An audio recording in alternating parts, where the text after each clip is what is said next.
Hello दोस्तों, हमारे education channel में आप लोगों को स्वागत है। अगर आप नए हैं तो प्लीज हमारे चैनल को लाइक, सब्सक्राइब और शेयर करें ताकि हमारा वीडियो हर आपके दोस्तों तक पहुंच सके। तो देखिए, आज हम लोग यानी कि देखेंगे भारत में संवैधानिक विकास का इतिहास, यानी कि इंडियन पॉलिटी, यानी चैप्टर का नाम है आपका इंडियन पॉलिटी। और इंडियन पॉलिटी से जितने भी संबंधित यानी कि प्रश्न बनते हैं उन सभी प्रश्न को हम लोग यानी कि एक एक करके देखेंगे। तो आज हम लोग यानी इतिहास में टॉपिक लाए हैं, यानी कि भारत में संवैधानिक विकास का इतिहास, कि भारत में कैसे कैसे यानी कि विकास हुआ। तो यानी कि सबसे नंबर 1 जो आया वो इंडियन पॉलिटी, यानी कि इसके अंतर्गत आया भारत के संवैधानिक विकास।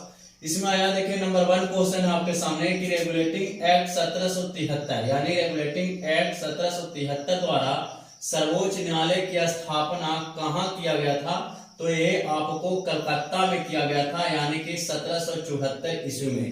ये आपका बंबई और मद्रास यानी प्रेसिडेंसी को कलकत्ता प्रेसिडेंसी में क्या किया गया था, यानी कि स्थापित कर दिया गया था। किसके अंतर्गत? तो रेगुलेटिंग यानी एक्ट के अंतर्गत। आपको याद रखना है कि यानी कि रेगुलेटिंग एक्ट जब आया तो इसके पहले यानी प्रेसिडेंसी कहाँ के था? तो बंबई और यानी कि मद्रास, बंबई और मद्रास का यानी प्रेसिडेंसी को यानी कि स्थापित किया गया रेगुलेटिंग एक्ट के तहत, यानी कि कलकत्ता में, जो कि 1734 में। तो आखिर संवैधानिक विकास लाने की आवश्यकता क्यों पड़ा भारत में? आपसे कोई प्रश्न पूछेगा कि बताइए कि भारत में संवैधानिक विकास लाने की आवश्यकता क्यों हुआ, तो यहाँ पे आपको याद रखना है कि स्वाधीनता प्राप्ति के लिए यानी कि पूर्व में भारत में शासन चलाने हेतु अंग्रेजों ने भी समय समय पर विभिन्न यानी कि अधिनियम पारित किया। अब भारत में अंग्रेज आ चुका है, और भारत में जब अंग्रेज आ चुका है तो उसको संवैधानिक यानी कि भारत के तो विकास करना है।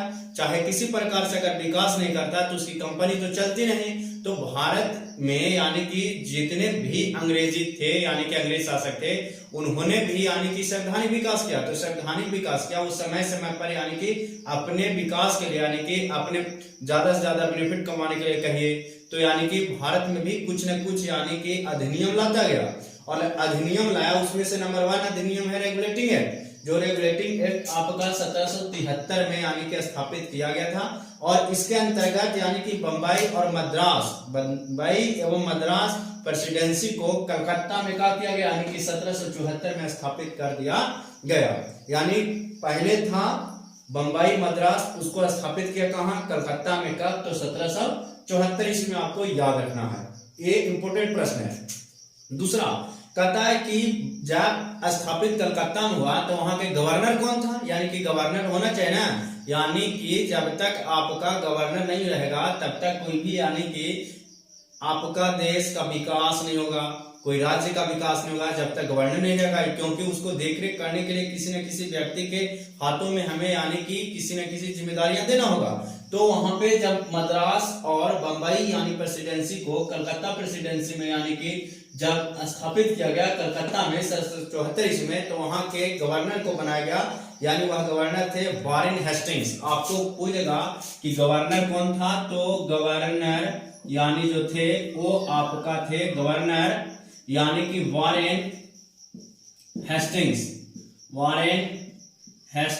थे। यानी आपसे पूछ देगा कि जब कलकत्ता में यानी कलकत्ता अधिनियम 1774 यानी कि रेगुलेटिंग एक्ट स्थापित किया गया कलकत्ता में, तो वहां के गवर्नर उस समय कौन बनाए गए? तो वारेन हेस्टिंग्स बनाए गए थे। तो आपको याद रखना है कि कलकत्ता के यानी कि गवर्नर कौन थे, यानी कि बंगाल के गवर्नर कौन थे? तो आपको वारेन हेस्टिंग्स याद रखना है। दूसरा पॉइंट इसे है कि कलकत्ता में एक उच्चतम न्यायालय भी स्थापित किया गया। जब यानी कि रेगुलेटिंग एक्ट की स्थापना हुआ कलकत्ता में, तो वहां बंगाल के यानी कि गवर्नर बना दिया गया वारेन हेस्टिंग्स को। उसके बाद यानी कि अधिनियम में थोड़ा सा और चेंज कर दिया, अधिनियम चेंज किया तो यानी कि उसमें कलकत्ता में एक उच्च न्यायालय बना दिया। और उच्च न्यायालय जो बनाया गया वो किस किस राज्य के लिए बनाया गया? तो यानी बंगाल, बिहार और उड़ीसा, यानी कि बंगाल, यहाँ पे आपको याद रखना है बंगाल, बिहार और आपका कौन? यानी कि उड़ीसा। बंगाल, बिहार और उड़ीसा राज्यों के लिए यानी कि उच्च न्यायालय, कौन न्यायालय? उच्च न्यायालय की स्थापना कर दिया। किसके तहत? तो यहाँ पे रेगुलेटिंग एक्ट के तहत आपका उच्च न्यायालय का स्थापना किया। कहाँ? तो कलकत्ता में। तो आपको याद रखना है कि रेगुलेटिंग एक्ट जो है वो 1773 में स्थापित हुआ। किसके किसके हटा करके? तो मद्रास और बंबई प्रेसिडेंसी को हटा करके स्थापित कर दिया कलकत्ता में। तो वहां के गवर्नर कौन था? तो गवर्नर आपका वारेन हेस्टिंग्स, याद रखना है, वारेन हेस्टिंग्स।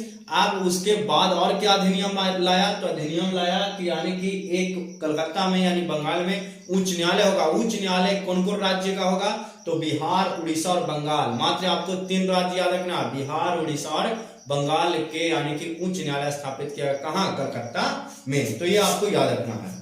इसके बाद कंपनी के मामले में ब्रिटिश संसद के हस्तक्षेप की यानी शुरुआत हुआ। और उसके जब यह अधिनियम आ गया तो जितने भी ब्रिटिश यानी कि शासक थे और कंपनियां चला रहे थे उसके यानी कि कंपनी में लोग हस्तक्षेप करना यानी कि बाधा पहुंचाना शुरू कर दिए। तो रेगुलेटिंग एक्ट आया तब। अब देखिए दूसरा प्रश्न है कि भारतीयों को भारत के प्रशासन में भाग लेने का अधिकार किस अधिनियम के द्वारा प्राप्त हुआ? तो आप भारत में रहते हैं और आपको प्रशासन में भाग लेना है, तो किस अधिकार से आपको भाग दिया गया यानी कि पूछताछ करने का? तो चार्टर्ड एक्ट 1833 में लाया गया भारत में। यानी आपसे पूछ देगा कि भारतीय को भारत के प्रशासन में भाग लेने का अधिकार किस अधिनियम के द्वारा प्राप्त हुआ?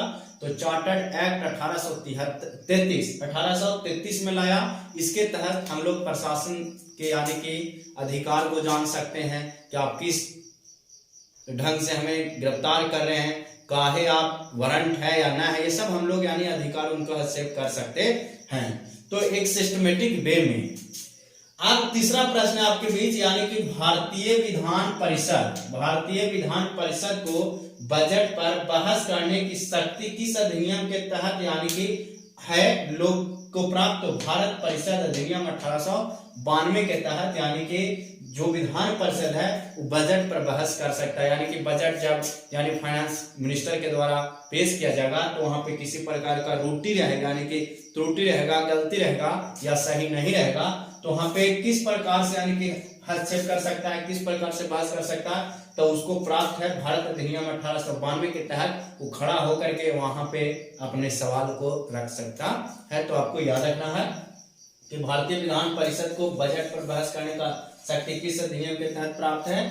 तो भारत परिषद अधिनियम 1892 के तहत यानी कि उसको प्राप्त है। नेक्स्ट यानी क्वेश्चन नंबर चौथा जो है वो भारत को अध्यादेश निर्गत करने की शक्ति मूलतः यानी कि भारत को अध्यादेश निर्गत करने की शक्ति मूलतः किस अधिनियम से प्रेरित है? तो भारत शासन अधिनियम 1935 से यानी कि प्राप्त है और इसी के तहत यानी कि अध्यादेश निर्गत कर सकता है। यानी कि शक्ति मूलतः किस अधिनियम से प्रेरित है? तो आपको याद रखना है भारत शासन अधिनियम 1935। पांचवा प्रश्न है कि अखिल भारतीय संघ यानी कि अखिल भारतीय संघ के स्थापित करने का प्रावधान किस अधिनियम में किया गया है? तो आपको याद रखना है कि भारत शासन अधिनियम 1935 में अखिल भारतीय संघ स्थापित करने का प्रावधान दिया गया है। इसके बाद यानी कि संवैधानिक विकास में आया, रेगुलेटिंग एक्ट आया। रेगुलेटिंग एक्ट के बाद आया पिट्स इंडिया एक्ट जो कब आया? तो 1784 में आया। आपको याद रखना है कि रेगुलेटिंग एक्ट के बाद संवैधानिक विकास करने के लिए यानी कि पिट्स इंडिया एक्ट लाया गया। वो कब आया? तो 1784 ईस्वी में पिट्स इंडिया एक्ट लाया और उसका काम क्या था कि 6 सदस्यीय नियंत्रक मंडल का गठन किया जाए यानी कि 6 सदस्यीय यानी 6 मेंबर्स यानी कि आपका संसदीय क्या किया जाएगा यानी कि गठन करिए, ठीक है। इसके बाद कंपनी के कर्मचारी को उपहार लेने पर प्रतिबंध लगा, यानी जितने भी कर्मचारी काम कर रहे हैं उन सभी को उपहार जो दिया जाता है उनको उपहार देने से वंचित कर दिया जाए। ये किसके अंतर्गत आया? तो पिट्स इंडिया एक्ट 1700 यानी कि 84 के अंतर्गत आया, जिसमें 6 सदस्यीय संसद की स्थापना की गई और दूसरा यानी कि कंपनी के कर्मचारियों को उपहार देने से क्या कर दिया गया? रोक दिया गया। तो इतना हम लोग 5 प्रश्न देखे और नेक्स्ट हम लोग प्रश्न यानी कि इसी प्रकार से बनाएंगे। इसके बाद आया चार्टर्ड एक्ट। तो चार्टर्ड एक्ट जो आया आपको याद होगा कि चार्टर्ड एक्ट भारत में 1833 में यानी कि चार्टर्ड एक्ट भारत में 1833 ईस्वी में आया और इसका काम क्या था, तो कंपनी के व्यापारिक अधिकार को समाप्त कर दिया। यानी कि जितना भी कंपनी था उस सब के एक अधिकार जो प्राप्त था उस सब एक अधिकार को क्या कर दिया, यानी कि चार्टर्ड एक्ट के तहत 1833 के तहत यानी कि हटा दिया गया। दूसरा, भारत में केंद्रीकरण का प्रारंभ हुआ। भारत में केंद्रीकरण का यानी कि प्रारंभ हो गया, स्टार्टिंग हो गया। कहते हैं केंद्रीय विधानमंडल की नींव भी पड़ी और यानी भारत में केंद्रीय विधानमंडल की क्या हुई, यानी कि नींव पड़ गया, यानी कि स्थापना होगा। इसके बाद विधि आयोग की स्थापना की गई जिसका प्रथम अध्यक्ष लॉर्ड मैकाले को बनाया गया। कोई पूछेगा कि चार्टर्ड एक्ट 1833 में जो आपका विधि आयोग की स्थापना किया गया था जिसका अध्यक्ष किसे बनाया गया, तो लॉर्ड मैकाले, यानी लॉर्ड मैकाले को यानी कि आपको चार्टर्ड एक्ट के अधिनियम के यानी कि अध्यक्ष बनाया गया था। इसके बाद दास प्रथा को भी क्या कर दिया गया, यानी दास प्रथा को भी प्रतिबंध कर दिया। किसके अंतर्गत, तो चार्टर्ड एक्ट 1833 के अंतर्गत दास प्रथा को क्या कर दिया गया, यानी कि समापन कर दिया गया। इसके बाद हम लोग देखते हैं नेक्स्ट